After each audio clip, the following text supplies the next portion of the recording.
Hello and welcome to Thinking Out Loud. I'm your co-host, Nathan Rittenhouse. And I'm your co-host, Cameron McAllister. And today we have a special guest with us who will be familiar to many of you, Warren Smith. And so it's a real pleasure to have Warren with us. Warren, thanks for donating your time to educate us along the way. Welcome to Thinking Out Loud. Thank you for having me. I appreciate it. You bet. Many of you will have seen Warren YouTube videos. He on YouTube is the Secret Scholar Society, also now independent filmmaker, content creator, producer. You can check out his work at wsmithmedia.com. But the way we got connected was through a friend, common listener, somebody that I had known from Oxford who knew Warren. And, you know, some of you have seen Warren interviewed on, I don't know, Dr. Drew, Dave Rubin, Pierce Morgan, the whole litany. For, in my mind, Warren, I think you got famous by doing something normal. And that's commendable. Congratulations. You didn't have to sell your soul to do that. You just did a faithful, steady work as a teacher. He's a teacher, and by trade, tradition, personality, you'll see, and training here. So, Warren, could you give kind of a 3-minute description of the last, I don't know, 4 months of your life, sort of, as you kind of had sort of a normal, steady teaching thing going, and then everything went crazy a little bit in a good way, I hope and think, and just kind of give us the crash course for people who might not be familiar with your trajectory and rise in fame. Well, it's a strange word, fan. I don't think I'm famous at all, but I was a teacher, and I've been fascinated with YouTube and technologies like YouTube. I've been a consumer of it, and I think it is it's going to have a remarkable impact on society. I think we're still in the early days of that. So I was fascinated with it, and as with my background in filmmaking, I was always kind of dabbling with the ability to try and reach an audience with, like, short films, narrative work. And I had a few lectures recorded whenever I had the opportunity to do that, and I thought it was worth sharing, I would do so, but I didn't really have much going on with YouTube. But then I had one interaction that just a bunch of people seemed to enjoy. I think a lot of that was just Elon Musk tweeting it. I wonder about, if he had not tweeted it, would people even consider that virality? I don't know. So I don't know if that's real virality or not. But that kind of, it opened a door for an opportunity to, I had to make a decision whether to step away, and just go back to, just let it pass, or try and make the most of it, given that I am fascinated with this technology, and I was already trying to do something with YouTube. And I teach content creation, I teach multimedia and media creation. So I have all the gear, and this would give me also a chance to practice what I preach, kind of. And so I did both. And it just, things at work got strange. And eventually I knew eventually it was going to, my days were kind of numbered in a way. I remember having a conversation with my mom, actually. She was like, one of the immediate videos I did after that, I said, I'm glad I didn't lose my job. She's like, you can't say that. I said, look, I've already lost my job. I've already lost my job. It just hasn't happened yet, and it will eventually. You know? And I thought they just weren't going to renew my contract over the summer, but that would have meant they had no money on the table for leverage for an NDA. It's my theory. But yeah, it is what it is. And I can only speculate. I can only articulate what was articulated to me. But at the end of the day, I'm just trying to get to a point where I never have to think about any of that again. I'm really excited to be free of that. Yeah, moving on. You mentioned your mom there, and we had kind of sent out to some of our folks, say, hey, we have an opportunity to chat with Warren Smith. What questions do you have? And some of them were interested in, like, what's your background or your life experiences that prepared you to handle this well? Like, you seem to be doing fine. I mean, obviously I know there's massive disappointment anytime like that, but you got, high praise and high criticism simultaneously. Do you think you had some kind of, I know you have your mom to talk to or whatever, but just as a person, what set you up to be able to handle this so well? Well, my mom disagrees with me pretty much fundamentally on everything. Okay. And all my friends that I grew up with, I'm back here in North Carolina visiting home, taking care of some stuff. And so it's the first time I've been back, really. And it's been interesting. to encounter them and to have conversations about what's going on. It's been a reminder because you kind of lose perspective on that when you're just doing podcasts or talking to people that like what you're doing and everything, and you just see positive comments and just ignore bad ones, and you lose perspective. But then when you're in real life and you see someone you grew up with and they're like, this is wrong, deeply wrong. And but as far as, I mean, you have to kind of become it before you can be it, and becoming it is growing, and it's taken me a long time to become whatever I am. And like, I wish I could have done it sooner, but it just comes from experiences, life experiences. I've lived a lot of places, lived in LA, tried the LA thing, tried Hollywood, freelance videography, grad school. Yeah, in graduate school, again, I was just surrounded by people that fundamentally disagree with me. And you learn to just be at peace with why you think what you think, and you don't have to pick every battle. You don't have to engage in every battle, and you learn that, like, you can just be quiet and be at peace as long as you understand. It's really important to know why you're doing what you're doing. I think that would be the best response I could give to that, if that makes sense. There's a series of first principles for me. When you feel it when you're talking to someone. And I had that teacher that was doing those videos with me, and he was off screen, and someone described it in one sentence I thought was the best way to describe it. They said he sounds like he doesn't really know what he thinks. Like, he's just kind of he has this morality that he's trying to he thinks he knows what is moral, and he's trying to fit things around that framework. But as you do that, it's much more complicated, and you see that it's not. There's unfair things are unfair when you start doing that. When you start looking at the larger picture. So what I'm trying to the thing that's alarming to me is when you're speaking to someone, and he to be fair, he was never the extreme. Let's take an example. 3 days ago, when I come home and I'm talking to my friends, right, who I've known my whole life, and they sit me down that night over beers, and we're talking about everything, catching up, and there was a moral. They got very emotional at one point, as and it's almost like there's this glass, like, in case of fire, break glass kind of coating Yeah. that you Okay. can't, Yeah. until you get through that glass, you can't get to anything. And no matter how simple you lay it out. And I was trying to, they were adamant that J.K. Rowling is extremely bigoted and this is all problematic. And I asked, okay, but why do you think that? And, well, I don't have any examples, but I've read articles, and those articles had examples. Okay, but you don't have any examples from the article? Dude, but the article had examples.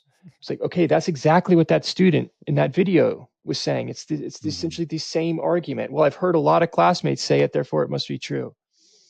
And then you go to other points, but and my essential point is, like, to demonstrate why this is unfair. It's okay. So Chris, his name's Chris. So Chris, if you decide tomorrow that you're a woman, now under the law, you're a woman under the law. You can go into that changing room, and there could be a mother in that changing room with a 10-year-old daughter, and you could start changing, and she might not want to look at your genitalia, her daughter, to have to look at that. Does she have a right to make that decision? She might think she's just a little too young or not. Is that fair to her? Yeah. The response, if she has an issue looking at male genitalia, that's transphobic. And this is someone, and I'm just thinking, my response is, this can't be real. You can't, Right. you're not Yeah. this.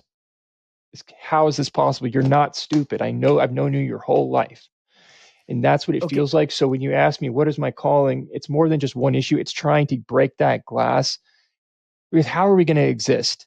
That reminded me why this is important and why this is worth doing. Yeah, so I think that's the very thing that we're interested in is in the future of the possibility of communication. So I think that's where we kind of operate with, like, look, if we just sit down and we kind of lay out the fundamental premise here, um, we can arrive at an agreement. But is what you're seeing happen, like, all right, so somebody forms an opinion, then they run into a conflicting opinion, who says, well, you have an opinion, but that doesn't make it right. The next step is not to say, well, help me understand where I'm wrong. The next step is to double down and then to justify the previous opinion by any means necessary, even if it doesn't make sense. And so is that what's happening here? It's the preconceived, like, I have a commitment to this, and then I'm going to defend it no matter what. Is that how that works? What I see is it's buying into a story. So so those two brothers, they're twins, right? They don't look like, but they're twins. They have bought into a moral story, and I'm speaking something that's outside of that story, saying, wait a minute, but Mhm. that translate, if this is going to be a consequence, if we structure the laws, and this has nothing to do with your ability to be trans or not, but if the laws are Sure. structured Yeah. this way, it would allow for that to be possible. Now, just that idea alone is outside that moral story. So it is, what I'm doing is morally wrong to even consider these things. It's not Mhm. so much, they're not even engaging with the logic. It's like above that. That's what I mean by the glass that you have to break through. They're not even willing to, that's like the morality, the coding of morality, that they're not even willing to engage in the logic or have that conversation, because to have that conversation is unethical in their minds. And that's where the emotion comes in, because you only get emotional when you're genuinely outraged and you think someone is doing something like evil or morally wrong, like bullying someone, or you're doing something that's Mhm. wrong. And that's, otherwise they would just be explained, well, I disagree, but this is why. And it wouldn't be emotional. So where does the emotion come from? That's, as far as I can see, that's would be why. Yeah, so it's interesting. So, like, I was living up in Boston, in like 2011, 12, 13, around in there. And there was kind of this movement of sort of a postmodern feel that, ethics are variable. And then you have the rise of ISIS and, a couple other things where people wanted to be able to start saying, like, oh, that's wrong, but not really feeling like they had the moral framework for it. Of course, 2016, the whole political thing, we started caring about what truth is, perhaps a bit more. And so people start using, like, highly moral and ethical language, but it's all entirely, like, individually based. So when you're saying that somebody has an ethical objection, or it's baked into the framework of the story that they're telling themselves is how the world works, and then you're violating that, can you does anybody make an attempt to kind of define what that ethical system or Mm. framework is? Or is this you kind of just looking Mhm. back into it to say, this is fundamentally what they're doing, and they're using, well, I mean, in my mind, I'm thinking it's seen as ethical, but it's a system of ethics that only applies to the individual. So you're asking them to say, okay, well, think about it from the perspective of the mother in the changing room. So you're doing like a Mm. communal ethic of, like, what if we run this idea to its logical extent? What's the impact that it has on other people? It seems to be like you're What are the looking for an ethic potential that's more impacts broadly it inclusive. has? Or sorry, I interrupted you there. Go ahead. No, well, what are the, it's just a reality that those potential impacts could occur when we structure the laws this way. If we, or we structure, maybe law is not the right word, but if we structure the policy this way, that could potentially occur. That's just a reality. And there often the response is, but the odds of that occurring, most people don't care. I wouldn't care. Their actual response in that case was, but yes, but you see your parents, probably your dad's penis at some point. So why would that doesn't matter? That's such a Mm, small thing to care about. But my point is, it's not my decision. And mm. then they say it's not for me to decide whether they care or not. That's what. And then the response is, why do you? Well, anyways, shoot, I forgot where I was going with that. You Well, were saying something right then about. Can you say that again? What you were asking about, like this? You yes. had So something it with, seems like, like if you it could seems ask that like it's again an real quickly. ethics, Yeah. like an ethics or a moral code that's entirely based off of the experience of the person making the argument, but it doesn't think about the communal or social or the long term implications of the framework. So, when I listen to you, you're like trying to find, like, what are these fundamental principles? Like, what's the baseline thing here? And if we say this is okay here, then do you understand that what the implications are everywhere else? And I'm wondering if that's the kind of the dividing, the in case of fire break glass moment, is to say, can you look at this from a perspective other than kind of the moral framework stories that you've been told, and see this as it's social and communal societal implications rather than just seeing it as from an individual felt perspective. Well, I don't know. Before we go there, though, Warren, you said earlier something that was interesting because I found it to be undeniably true in my experience. Many people will view the conversation itself as wrong, inherently wrong. If this is even up for discussion. So, for instance, J.K. Rowling and some of her remarks, if you even want to discuss whether she's right or wrong, you are automatically already on the wrong side of this conversation. That's where I get a little curious because I want to have a good faith response to that. Well, And I want to say, all right, let's give this person the benefit of the doubt. They really do believe that this is a morally charged issue, and so they want to avoid it. But part of me thinks there's a disingenuous note there, though. That's a really good way to short circuit any kind of real argument and just stall the. Well, yeah, but that's what I'm saying. Like, how are we using moral language here? I mean, so where is the foundation of that? It's morally wrong to have the conversation coming from, other than some kind of wild I, narcissism. Yeah, let's. I can tell you That's what what they. hear that. I can tell you what they Okay. articulate Help us here. to me. Help us here. All right.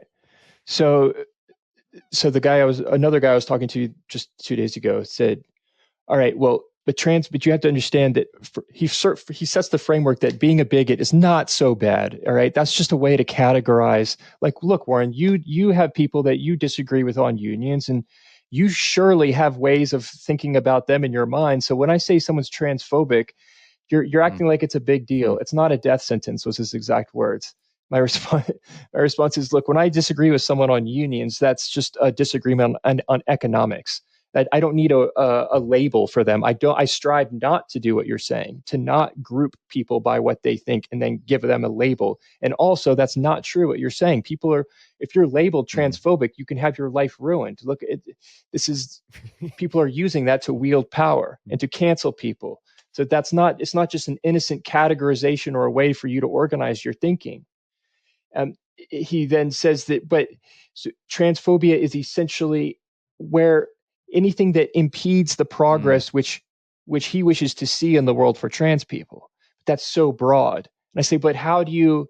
So then I give an example. Okay, like what I was just saying. Right. I give an example. Oh, not that example though. Therefore, it's just the progress that you wish to see.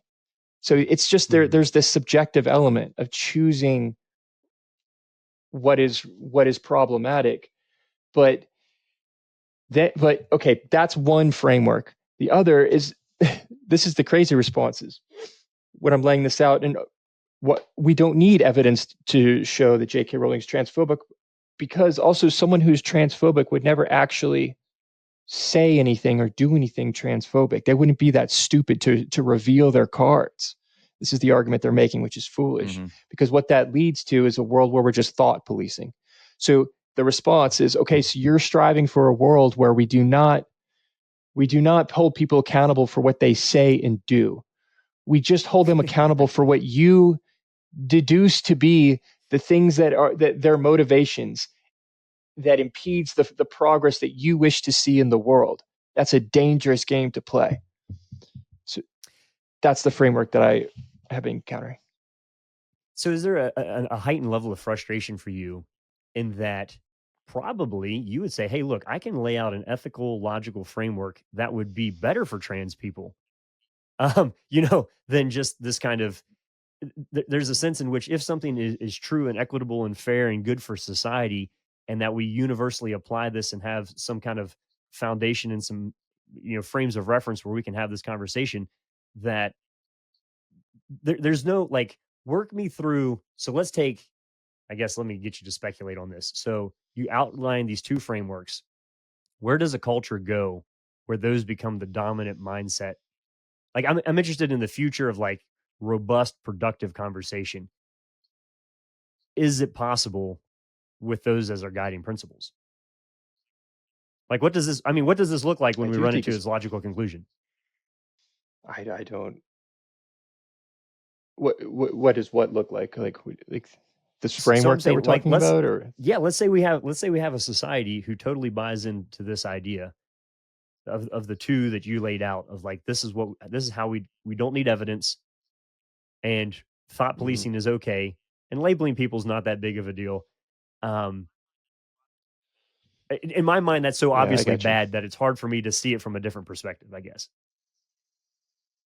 It's noble intentions where they are trying to this. They believe there's this underrepresented group that really have it bad. Therefore, we need to advocate for them, even at the expense of others.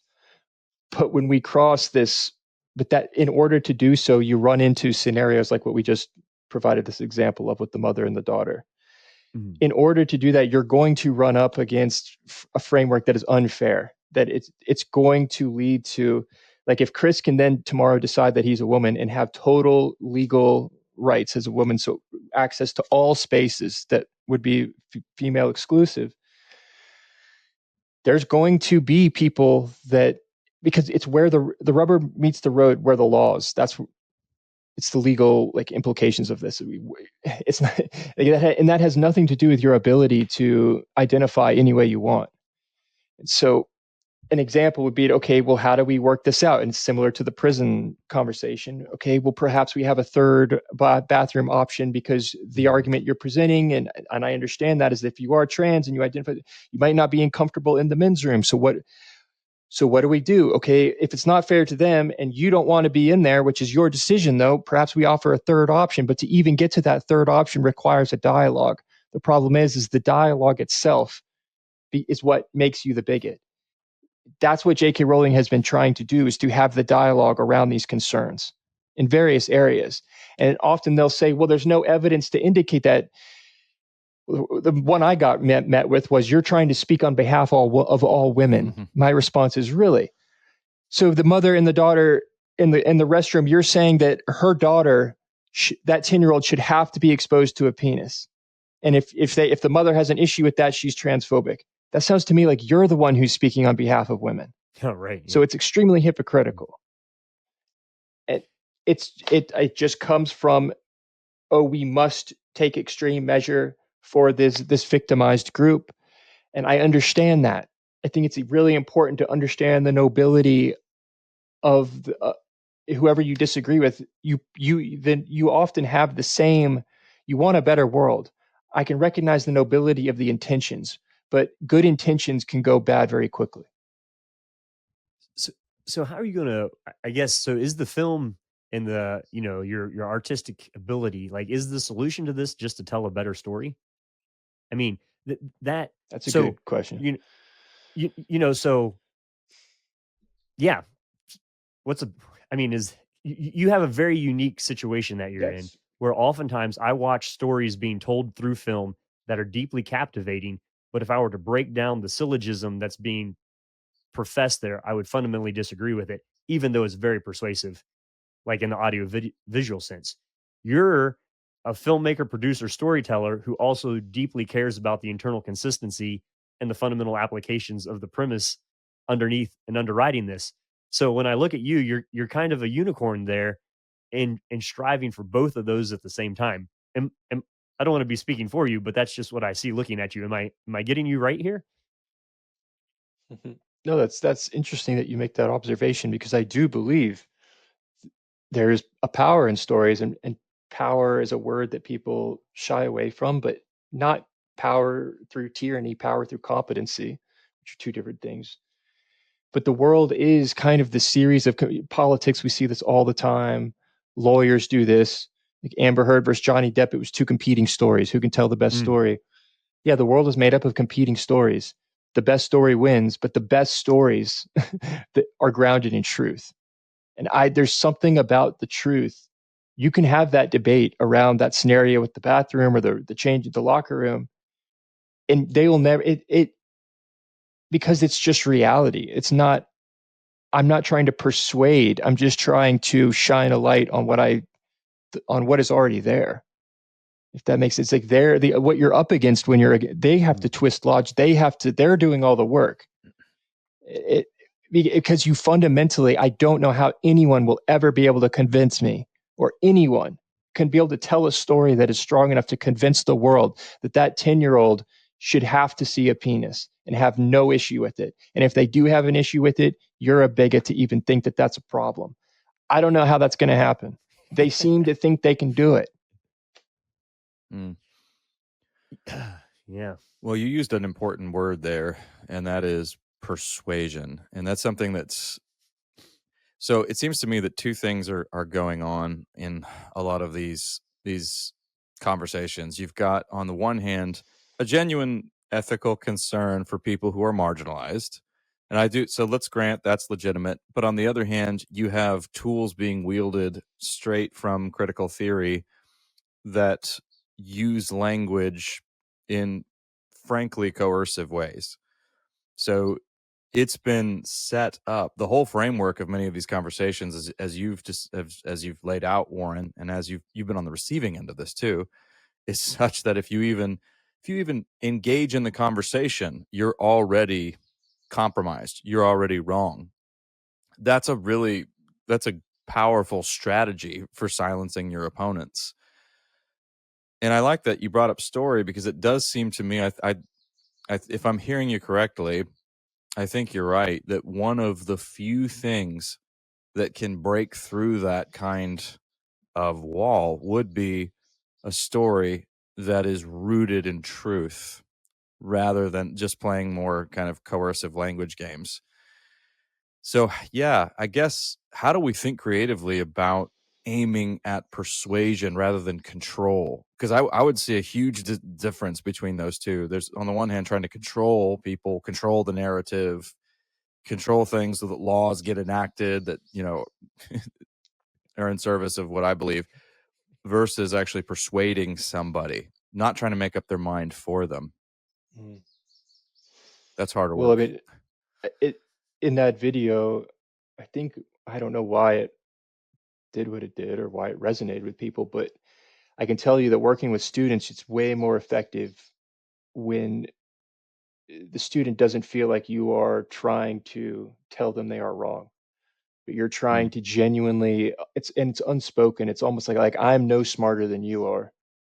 And Mhm. this is the least bad option I've been able to find. And I'm trying to figure this out. Can you help me? Like, let's see if we can come up with anything better. Cause I genuinely, if we can discover something better, let's go for it. This is the least bad thing I've been able to find. This is that girl and the rest are like, can you offer a solution to this? Cause this is the best way I can see it. And that's nothing against what you're trying to do or anyone's ability to be trans or not. And that's grounded in these, that's like the reason when you're able to, this goes to those first principles where it's whether it's racism, I don't think anyone should be treated unfairly based on the color of their skin or judged on the color of their skin, for what, or freedom of religion. It's clearly identifiable lines, and being able to like think through these things to the point where you can identify objectively when that line is being crossed is mm, extremely useful. um, yeah, it's because this will pop up in when you are having these conversations, these debates. So, for example, when that person is just saying, if it impedes the progress which I wish to see in the world, but they cannot identify when that line actually is crossed, Mhm. versus if I can say, this is where I draw the line. If you are treating someone, okay, can you define transphobia though? You can't define transphobia. Okay, if we're gonna, and the best I can do is like, if you're acting out of hate towards people because they're trans, initially you take the technical definition, it's fear of trans people, but now they're saying that doesn't work, and so perhaps it's because of fear, it's hate. If you're acting hatefully because someone is, but that's not what we're discussing with all these examples. So I guess I'm rambling a bit on this, but having those first principles and just being able to meet them where they are and genuinely not try and convince them that's why the hmm, questions have so much power, because it allows them to, if I just make a statement, I just say you're wrong about this for this reason, they can just ignore it and pivot. If I of ask a course. question, Mhm. okay, what is that girl, is that unfair for that mother to have that, be able to make that decision? They Hmm. can evade it, but I can ask it again, and lawyers Mhm. use this to great effect as well.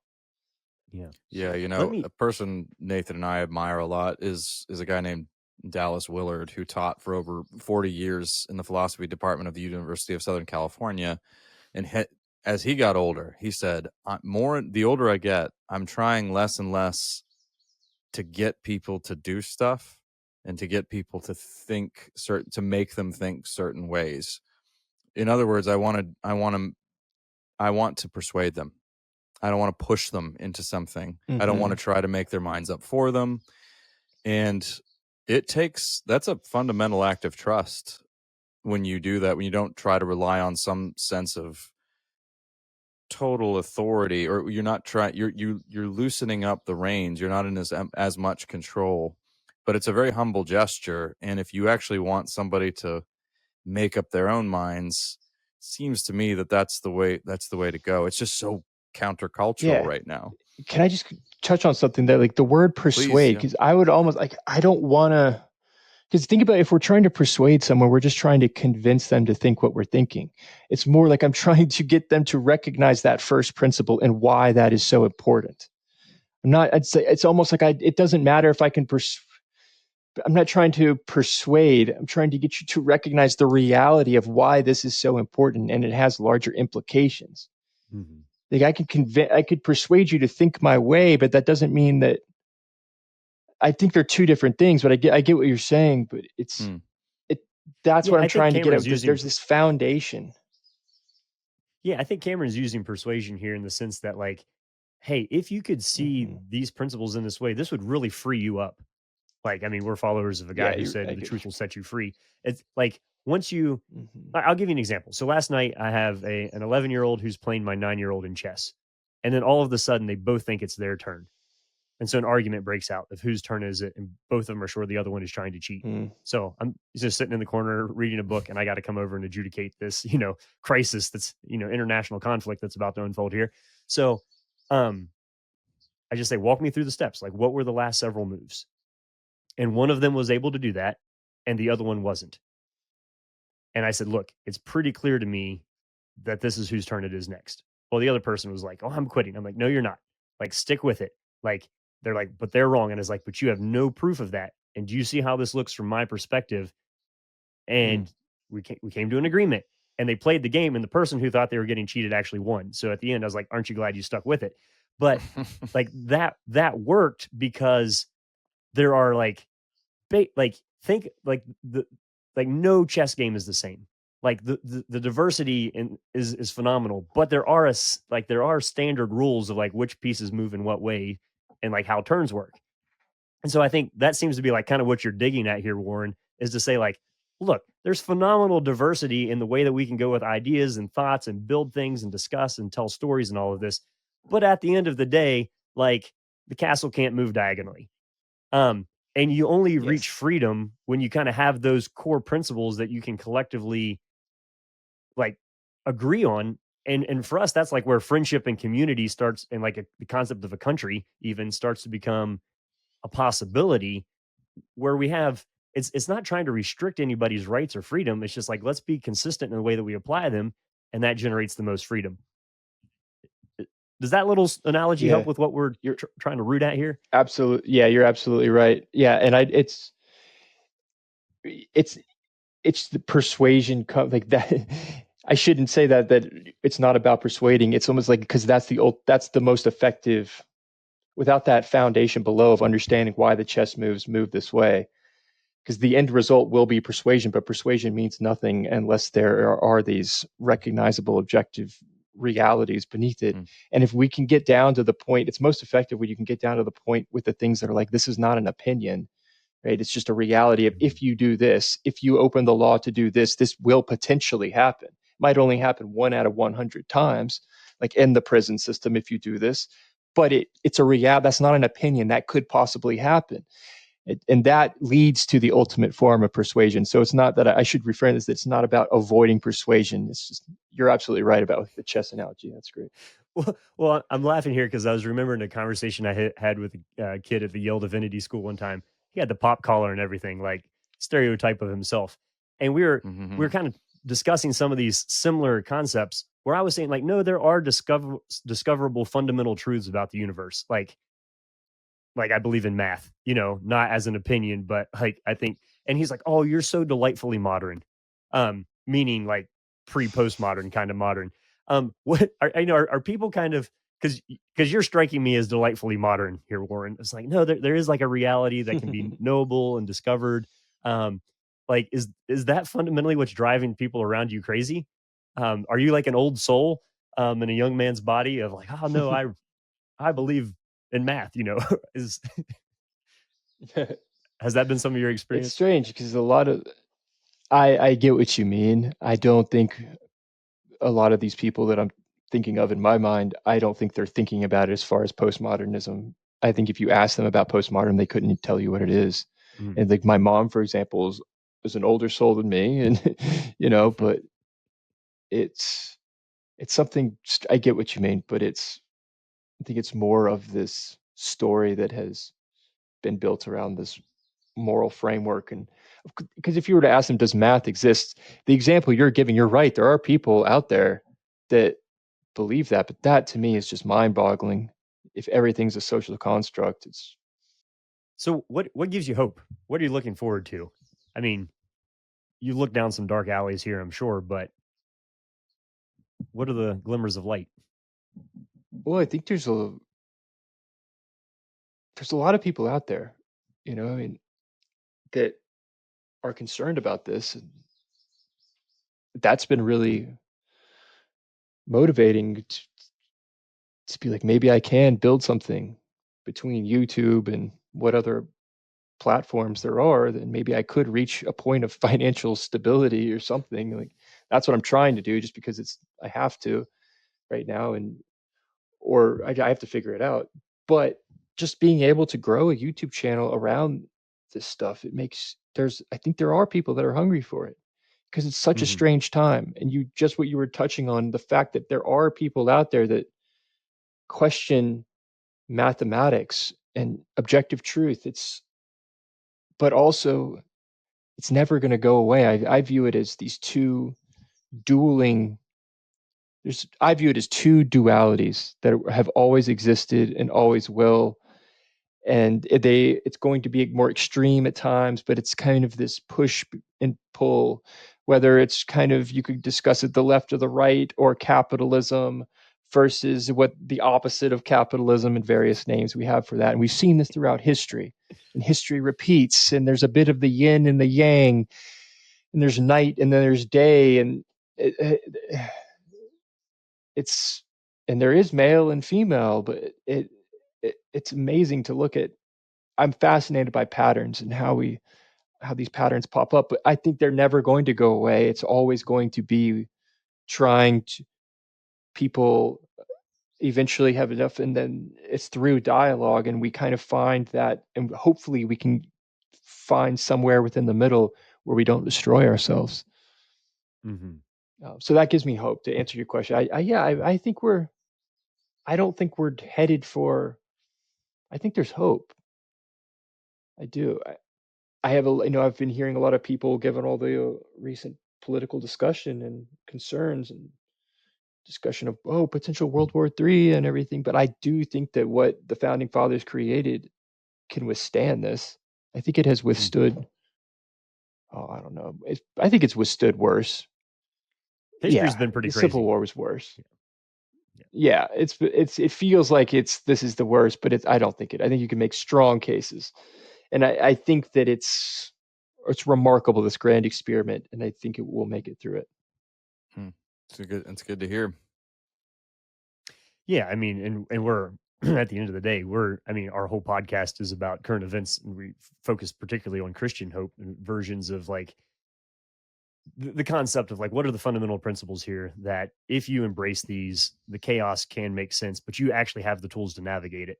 Is broadly where we end up at the end of the day. So it's not like pie in Mm, the sky, overly optimistic, like, or it's not pessimistic I realism either. agree. It's saying the weeds and the wheat is always there, the good and the bad, the good and the evil. Yeah. There's an ebb and a flow, but how do we live well in the tidal pool that happens there is more on what we focus. And fundamentally, we have a great deal of confidence in certain fundamental principles as Christians that give us sort of this framework for justice, beauty, goodness, fairness, equity, like the whole litany of things that we kind of derive more from a religious perspective.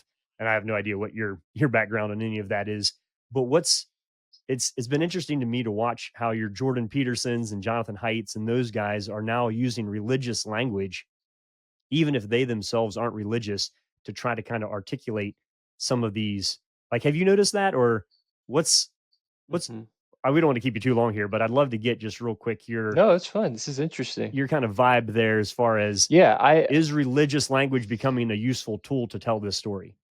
oh, it's absolutely useful. A lot of people shy away from it. And I had a discussion with Peter Boghossian, and Hmm. he loves to debate against religion. He's because he's so his idea of logical frameworks and like absolute evidence to the point where I was like, okay, if a man elevated through the ceiling and presented himself to you, Peter, as I am God and I'm here to present you the evidence which you seek, would that be evidence? No, because that Hmm. could be an alien. It's like that's the level of so if that can't convince you, there's nothing I can say that will convince you. Mhm. But I think it's absolutely there's so much utility in it. I do think Jordan Peterson is religious, you know, and I understand as well why he responds to that question in that way. It's Mhm. and I think it's a good response, and I do think that it because talk is so cheap. It's so easy to say these things, but actions, and I understand living as though it's real is the ultimate expression of belief. And it's Hmm. people love judging as well, and what one person's idea of religion is, and like Peter's recoils at the idea, I think, also because it has so many connotations going back through history. We've had so many Sure. Yeah. various iterations of it, various churches, and I get that. Sure. I get Yeah. that. And I understand anything can be wielded badly and be anything can be pushed to an extreme. Anything can lead to war. You can wage war in the name of God, but that doesn't discredit the idea of God because there's always going to be fools out there. A lot of people like to use those examples, but this goes back to those first principles we were discussing. And the ultimate way for me to articulate that is like whatever is important to one person can't override what's important to another. So that trans person, I understand that it's important to be able to identify that way, but that can't override the 10-year-old or the mother. Mm. Yeah. It's, and same with my religion, right? Or anyone's religion. And so there's an identifiable measurement that you can apply to this stuff. Okay, so you're Islamic, I get that, and you have the right to be Islamic. But if you start stoning women, what's important to you is overriding now in a clearly identifiable, objective way. This is not a subjective statement. Yeah. So I could talk about this for so long because it's such a great. You're absolutely right. Like it's never going to go away, and it is about navigating these things in life. I think hell can be achieved in life, and evil. I absolutely and that's what's interesting with Peter. I was like, okay, do you think good and evil is a social societal construct? And of course Mm. you have to if you don't believe in Mhm. anything, but you Right. have Right. to, and he does. I disagree with that. I think it's that, and again, that goes to the idea of those two dualities. They will always exist, and that's why these kind of dialogues and what you're doing and being able to think for yourself is so pivotal because it's what we do within this life.